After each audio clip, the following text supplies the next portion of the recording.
We're gonna see what happens to the battery of my Tesla Model 3 by leaving it outside all night long in the middle of winter without plugging it in. Let's go.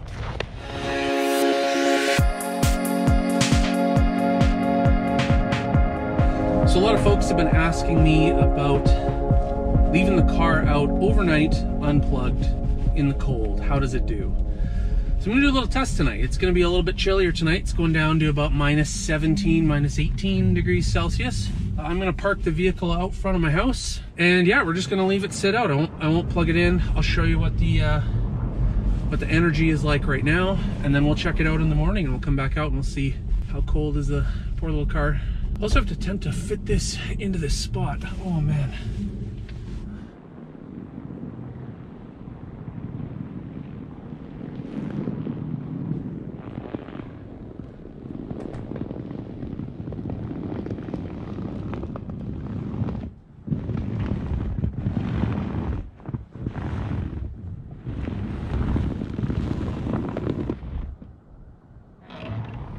Yeah, so I got it parked right in front of our house. You can see it is very, very cold. A lot of snow out there. So let's take a look at that battery. So we got 362 kilometers left in it. Quick explanation, this dotted line gives you a clear idea of how cold the battery is. So the more dots in that line from the left, the less regenerative braking you'll have and the colder the battery is. You're gonna see this poor little car get even colder tonight. Put it in park. I got that little red dot right there, which is showing me that Sentry mode is enabled. Other than that, I'm gonna just leave it. And we will see you in the morning.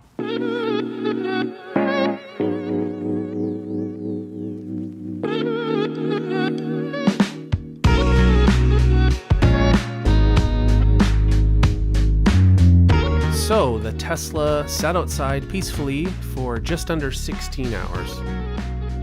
So it is currently 9:15 a.m. and temperature outside is minus 17 degrees Celsius, and we're gonna go see how the car is doing.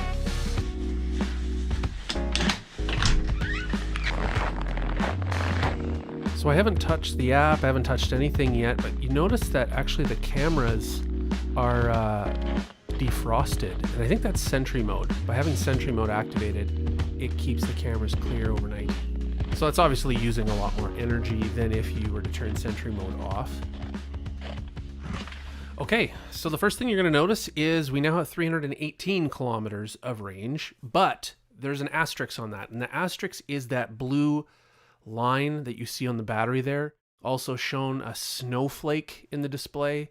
There's actually a portion of the battery that has been removed from that range temporarily because the battery is so cold. You can't use it immediately. As the car warms up, you'll actually get that range back. It will unlock that blue portion.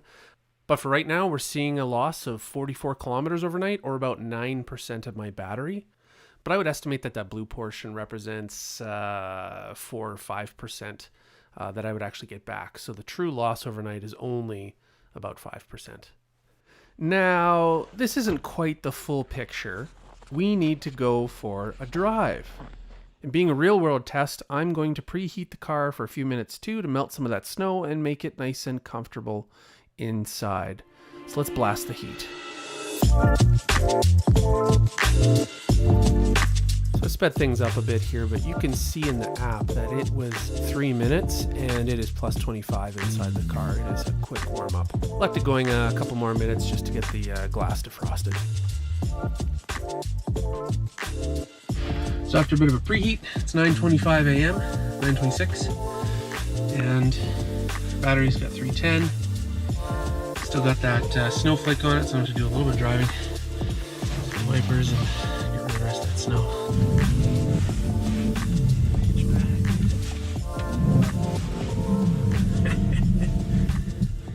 Threading the needle. So I don't know if you can hear that. There's a little bit of a whine in the electric motors.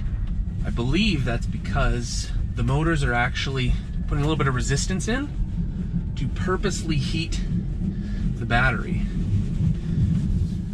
So after driving across town for 16 minutes, I'm able to get some trustworthy estimates from the car's energy graphs, just to know how much range I truly have in this weather.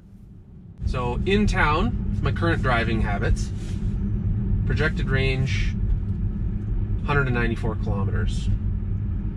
So that's a loss of about, roughly 30% loss of range right now. At minus 15, doing in-town driving.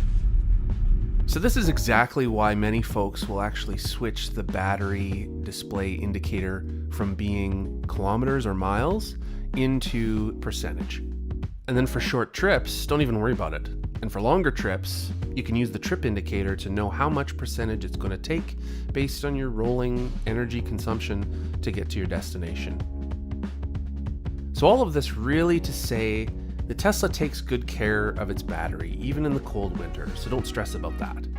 There is energy loss leaving it unplugged in the deep cold for long periods of time, but it's relatively small. I think it's smaller than most people think.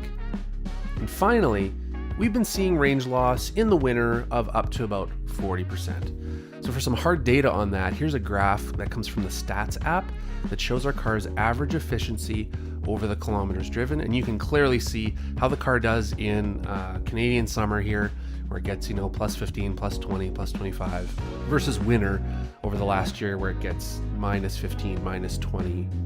And here's a graph showing our car's lifetime efficiency versus the outside temperature. And keep in mind, this graph is overlaying literally every trip that's been recorded by the app. And so you're going to see some outliers here, which is, really terrible efficiency that comes from maybe getting in the car, warming it up, driving a block to buy some oat milk, and then returning home. But I think the trend line gives you a really good sense of overall how it works out. One last thing, this poor car definitely needs a car wash. We'll be right back.